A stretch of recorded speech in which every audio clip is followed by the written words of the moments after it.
जय हिंद। स्वागत है आप सभी का आर्ट्स तक के एक और धमाकेदार क्लास में। तो इसके पहले वाले क्लास में हम लोगों ने ध्रुव बैच को अपना लॉन्च किया था, जिसके बारे में आप लोग को खूब बढ़िया से ध्रुव बैच वाला जो वीडियो है उसमें खूब अच्छे से समझाया है कि ध्रुव बैच किन लोगों के लिए है। यानी कि बिहार बोर्ड क्लास 12th का जो भी बच्चे आर्ट्स से पढ़ रहे हैं और 2024 में एग्ज़ाम देंगे उन लोगों के लिए हमारा ध्रुव बैच था, जिसमें हम आप लोग को बताए थे कि हिस्ट्री, ज्योग्राफी, पॉलिटी ये सब जितना मतलब आर्ट्स का सब्जेक्ट का होता है, जितना भी सब्जेक्ट, इस सबको हम लोग बहुत अच्छे से मतलब कवर करेंगे और भी फ्री ऑफ कॉस्ट यूट्यूब पे ही होगा। अगर आप लोग वो वाला वीडियो नहीं देखे हैं तो जाकर देख सकते हैं। बाकी आज का जो हमारा क्लास का सेशन रहेगा वो रहेगा हमारा हिस्ट्री के बारे में, कि हिस्ट्री को हम लोग कैसे पढ़ें, हिस्ट्री का हमारा बेस्ट स्ट्रेटजी क्या होना चाहिए, कि 95+ स्कोर कैसे करें, कौन सा बुक ले, उसके बाद पढ़ने का सबसे बेस्ट तरीका, उसके बाद जैसे हमारा बिहार बोर्ड 2024 का है वो सैम्पल है, सिलेबस क्या है, मतलब कहाँ कहाँ से क्वेश्चन पूछा जाएगा, को वो ऑब्जेक्टिव रहेगा, को वो सब्जेक्टिव रहेगा, उसके बाद नोट्स कैसे बनाए ना, यानी कि सेल्फ नोट्स कैसे बनाए। उसके बाद कोई बच्चों का क्वेश्चन रहता है कि क्वेश्चन बैंक को कैसे पढ़ें, तो क्वेश्चन बैंक के भी बारे में हम लोग देखेंगे। दैन उसके बाद देखा जाएगा कि रिवीजन का बेस्ट तरीका, मतलब रिवीजन कैसे करें, उसके बाद टॉपर कैसे पढ़ते हैं, मतलब यार ये तो सबके मन में ही रहता है। उसके बाद लास्ट जो हमारा क्वेश्चन यहाँ पे आएगा, क्वेश्चन आंसर कैसे लिखें। कई बच्चे होते हैं बहुत अच्छे से समझ लेते हैं लेकिन लिखना नहीं जानते हैं, जिसके कारण से उन लोगों का नंबर काफ़ी कट जाता है। और लास्ट में यार रहेगा हर एक लड़का का मतलब फेवरेट क्वेश्चन कि टाइम टेबल कैसे बनाए। तो चलिए आज के क्लास में हम लोग निम्न बिंदुओं को बहुत अच्छे से देखेंगे। तो सबसे पहले हम लोग जान लेते हैं कि बिहार बोर्ड क्लास 12th के लिए सबसे बेस्ट बुक है ना, मतलब जो सबसे यूनिक बुक है, बेस्ट बुक है, वो कौन सा होने वाला है। तो जो आप लोग का किताब है वो मतलब NCERT का बुक आप लोग ले लीजिए, सबसे बढ़िया। मतलब इसके सिवा कुछ और बुक लेने की आप लोग को ज़रूरत नहीं है। हम जानते हैं कि शुरू में अगर आप लोग 12th में गए होंगे तो सबके अंदर होता है कि अब की बार बोर्ड फोड़ना है, ये करना है, वो करना, हज़ार को, है ना। लेकिन कोनो बात ना, ये जो ज्वालामुखी फूट रहा है इसको थोड़ा सा दबा करके रखिए और शांति से आप लोग क्या कर सकते हैं, 3 बुक ले सकते हैं। NCERT का आता है क्लास 12th के लिए। पहल का जो बुक है हमारा उसका नाम है भारतीय इतिहास के कुछ विषय भाग 1, फिर दूसरा का नाम है भाग 2 और तीसरा का नाम है भाग 3। यानी कि ये 3 बुक आप लोगों को लेना है। और साथ में अगर आप लोग मतलब ऐसे भी पढ़ना चाहते हैं कि नहीं सर एक और किताब बता दीजिए, तो जो अगला किताब होने वाला है वो हो जाएगा हमारे यहाँ पे क्वेश्चन बैंक। क्वेश्चन बैंक यहाँ पे हम गोल्डन का लिए हुए हैं, आप लोग जो चाहे जिसका भी ले सकते हैं। गोल्डन का लेने में एक फ़ायदा है कि पहले का चीज़ ये कम दाम में मिल जाता है, और दूसरा का चीज़ जो इसमें सबसे बढ़िया चीज़ मेरे को देखने को मिलता है कि वो गलतियाँ इसमें बहुत है। यानी कि यार गलतियों को सुधारने में जो मज़ा आएगा वो और कुछ करने में मज़ा कहाँ आएगा। यानी कि हम लोग पहले बुक देख लिए कि हम लोग को कौन सा बुक लेना है। यानी कि NCERT के आप लोग बोलिएगा ये सब किताब है 150 से नीचे में, सब किताब ना, एक वो जो किताब है वो 150 से नीचे में आप लोगों को मिल जाएगा। उसके बाद ये जो गोल्डन का है ये आप लोग को 100 से 150 के बीच में मिल जाएगा। मतलब अब हम लोग किताब का देख लिया, जो हम लोग को सबसे बेस्ट बुक कौन सा लेना है। तो भैया NCERT को छोड़ा के जैसे UPSC लेवल के लोग तैयारी करते हैं, BPSC लेवल, इतना PCS लेवल पे का लोग तैयारी करते हैं, वो लोग भी पहले NCERT को ही पढ़ते हैं। यानी कि NCERT को तो मतलब छोड़ के दूसरे कहीं तो जाना है नहीं, है ना। यानी कि हम लोग भी जैसे आप लोग, जैसे हमारा ध्रुव बैच से लॉन्च हुआ है तो हम लोग भी उसमें NCERT को ही कवर करेंगे। अब इसमें हम लोग देख लेते हैं कि चैप्टर कौन कौन सा है। तो इसमें कुल हमारा 15 चैप्टर है। कितना चैप्टर है जी? तो कुल हमारा इसमें 15 चैप्टर है। देखिए पहल का किताब यानी कि भाग 1 में हमारा चैप्टर 1 यानी कि विषय 1 ईंट मंके तथा अस्थियाँ, यानी कि हड़प्पा सभ्यता से लेकर के यहाँ पे देखिए तब विचारक, विश्वास और इमारतें, यानी कि हमारा यहाँ पे विषय 4 तक ले है। पहल का जो हमारा किताब है भाग 1 उसमें 1 से लेकर के 4 तक ले चैप्टर दिया हुआ है। और जो दूसरा का हमारा भाग है वो 5वां से शुरू होगा ना, यानी कि दूसरा का भाग है चैप्टर 5 से लेकर के हमारा कहाँ तक हो जाएगा जी? तो इसमें हो जाएगा हमारा चैप्टर 9 तक ले, राजा और विभिन्न वृत्तांत, है ना। और जो हमारा तीसरा का किताब है, तीसरा का किताब हो जाएगा हमारे यहाँ पे 10 चैप्टर से लेकर के 15 चैप्टर तक ले हो जाएगा। इस सभी को हम लोग एकदम आसानी से खूब अच्छे भाषा में बढ़िया से समझेंगे, इतना तो आप लोग विश्वास करते ही होंगे हमारे ऊपर। मतलब इस सबको अब आप लोग समझ लिए कि कैसे कैसे पढ़ना है। अब जो हमारा अगला टॉपिक है कि बिहार बोर्ड क्वेश्चन कैसे पूछता है सर, मतलब ऑब्जेक्टिव कितना आएगा हमारे 2024 के एग्जाम में, सब्जेक्टिव कितना आएगा, कितना बनाना है, कैसे लिखें, इसके बारे में हम लोग बात कर लेते हैं। तो चलिए सबसे पहले हम लोग देखते हैं कि हिस्ट्री का जो हमारा एग्जाम होता है वो 100 मार्क्स का होता है। जिसमें से हम लोग देखें तो 50 नंबर का हमारा हो जाता है ऑब्जेक्टिव और 50 नंबर का सब्जेक्टिव।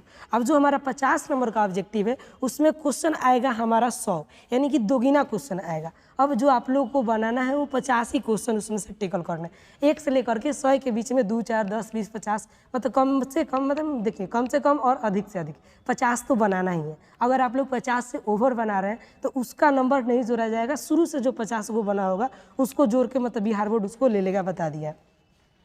तो ऑब्जेक्टिव मिलेगा कितना आप लोग को, 100 मिलेगा, जिसमें से बनाना है हमारा 50 को बनाना है। अब हम लोग देख लिए ऑब्जेक्टिव हिस्ट्री 100 मार्क्स का होता है ना, जिसमें से हमारा क्या होगा, ऑब्जेक्टिव रहेगा, देखिए ऑब्जेक्टिव रहेगा 50 नंबर का और दुगुना ऑब्जेक्टिव रहेगा। मतलब आप लोगों को जैसे 2 क्वेश्चन है, 2 क्वेश्चन पे 1 क्वेश्चन छोड़ सकते हैं, 1 क्वेश्चन बना सकते हैं। अब जो अगला तो अच्छे तरीके से समझ गए हैं कि ऑब्जेक्टिव कैसे करना। ऑब्जेक्टिव देखिए, ऑब्जेक्टिव हो गया हमारा 50 नंबर का और सब्जेक्टिव 50 नंबर का। अब जो ऑब्जेक्टिव है दोगुना रहेगा, जैसे मान के चलिए 50 नंबर का है, यानी कि 100 ऑब्जेक्टिव रहेगा, यानी कि आप लोगों को 1 नंबर के लिए 2 क्वेश्चन दिया जाएगा, दोनों में से जौन मर्जी तो 1 बना देना। यानी कि जो हमारा क्वेश्चन का संख्या रहेगा ऑब्जेक्टिव 100 रहेगा, जिसमें से बनाना का हुआ है तो बनाना हम लोग को 50 ही को है। जैसे 2, 4, 6, 8 जैसे मर्जी तैसे आप लोग को करके 50 को, कम से कम 50 को, अधिक से अधिक 50 को ही टेकल करना है ना। जिसमें से आपका क्या होगा, मान के चलिए कोई लेगा क्या ओवर कॉन्फिडेंस, एकदम ओवर चला के बन गया, 50 को से बेसी क्वेश्चन करके आ गया, तो उसका क्या होगा कि शुरुआत का जो 50 को क्वेश्चन बनाया है वो जोड़ लिया जाएगा। तो ऑब्जेक्टिव के बारे में अब हम लोग देख लिए। अब देखते हैं सब्जेक्टिव का। तो सब्जेक्टिव कौन नंबर का रहेगा जी, 50 नंबर का रहेगा, जिसमें से 2 नंबरिया क्वेश्चन रहेगा हमारा और 5 नंबरिया क्वेश्चन रहेगा। सब्जेक्टिव को हम लोग 2 भाग में बांट चुके हैं, एगो 2 नंबर वाला क्वेश्चन, एगो 5 नंबर वाला क्वेश्चन। 2 नंबर वाला क्वेश्चन रहेगा हमारा 30 गो, कई गो रहेगा 30 गो, जिसमें से बनाना है 15 गो, यानी कि हमारा 15 गो क्वेश्चन बनाना है 2 नंबरिया। तो ये कौन नंबर का हो गया, 30 नंबर का, ये हमारा हो गया 2 नंबरिया क्वेश्चन 30 नंबर का। और जो हमारा रहा बात यहाँ पे 5 नंबर वाला क्वेश्चन का, तो 5 नंबर वाला क्वेश्चन रहेगा हमारा 8 गो, जिसमें से बनाना है 4 गो, यानी कि 5 चौका 20, यहाँ पे हमारा 20 नंबर हो गया और 2 नंबरिया में 30 नंबर हो गया। 20, 30, 50 नंबर का सब्जेक्टिव, 50 नंबर का ऑब्जेक्टिव। आई होप कि आप सभी को ये जो हमारा बिहार बोर्ड का पैटर्न है ये सबको समझ में आया होगा बहुत बढ़िया से। तो ये तो अब हम लोग देख लिए कौन चीज़, बिहार बोर्ड का पैटर्न, कि बिहार बोर्ड कैसे क्वेश्चन करता है, कि क्वेश्चन पूछता है, पूछने का तरीका क्या है। तो अब हम लोग देख लेते हैं यहाँ पे जो भी हम आप लोगों को की पॉइंट लिखे हुए थे कि 95% से बढ़िया स्कोर कैसे करना है। तो यार देखो, पढ़िएगा आप लोग तो आप लोगों को खुद से मतलब आप लोग बोल सकते हो कि नहीं यस आई कैन इट, मतलब इसको हम लोग कर सकते हैं, आई कैन डू इट, है ना। मतलब आप लोग क्या करोगे, आपके अंदर से खुद आत्मविश्वास बनने लगेगा कि यार 95% तो कुछ नहीं है, मेरा 99 पर भी चला जा सकता है, थोड़ा सा मेहनत कर दूँ तो। बुक के बारे में हम लोग देख लिए, NCERT छोड़ के तो जाना ही नहीं है। PCS लेवल के लोग भी क्या करते हैं, बेसिक के लिए हमारे जो भी है NCERT उसको ही पढ़ते हैं। पढ़ने का सबसे बढ़िया तरीका अभी आप लोग को बताइए दिए पढ़ने का। हाँ, पढ़ने का सबसे बेस्ट तरीका है वो टीचर से एक स्टेप आगे बाबू आप लोग चलिए, टीचर से एक स्टेप आगे और टीचर से एक स्टेप पीछे। एक स्टेप पीछे कहने का मतलब क्या है, एक स्टेप आगे का पहले मतलब जान लेते हैं। जैसे हम बोले कि बाबू अभी आज हमारा जो पहला चैप्टर शुरू होगा, तो आप लोग क्या कर सकते हो, जैसे हम बोले कि हिस्ट्री का आज हम लोग फर्स्ट चैप्टर करेंगे, तो आप लोग क्या कर सकते हो कि हिस्ट्री का पहला चैप्टर बढ़िया से एक बार पढ़ लीजिए और फिर जब हम पढ़ाएंगे तो मतलब तो ये तो हमारा विश्वास है यार कि एक भी आप लोग का क्वेश्चन छूटेगा नहीं, डाउट भी नहीं रहेगा। और फिर आप लोग हमारे पढ़ाने के बाद क्या कर सकते हो, एक स्टेप पीछे, यानी कि हमारे पढ़ाने के बाद एक बार उसको आप लोग अपने से फिर पढ़ सकते हो। तो पढ़ने का बेस्ट तरीका हम लोग देख लिए, सिलेबस भी देख लिए कि कितना ऑब्जेक्टिव, कितना सब्जेक्टिव, कौन कौन चीज़ कैसे कैसे पूछता है। सेल्फ नोट्स कैसे बनाए, तो देखिए मेन चीज़ जो आता है आपके यहाँ पे नोट्स बनाने का, लड़का क्या करता है एकदम किताब लिखे बैठ जाता है, किताब की एक गो लाइन छूटना नहीं चाहिए। क्यों भाई, देखिए नोट्स और किताब में फ़र्क क्या होता है। किताब जैसे मान के चलिए किताब का हमारा पहले का चैप्टर 20 से 30 पेज का है, जिसको आप लोगों को अगर नोट्स बना रहे हो तो कम से कम अधिक से अधिक 2 पेज में उसको एकदम कन्फर्म कर देना है। यानी कि जितना शॉर्ट्स में हम लोग बनाए, जैसे अभी हम आप लोग को जो भी PDF मिलेगा हमारे ध्रुव बैच में, ध्रुव बैच एकदम यूट्यूब पे फ्री होगा, सब कोई उसको कर सकता है।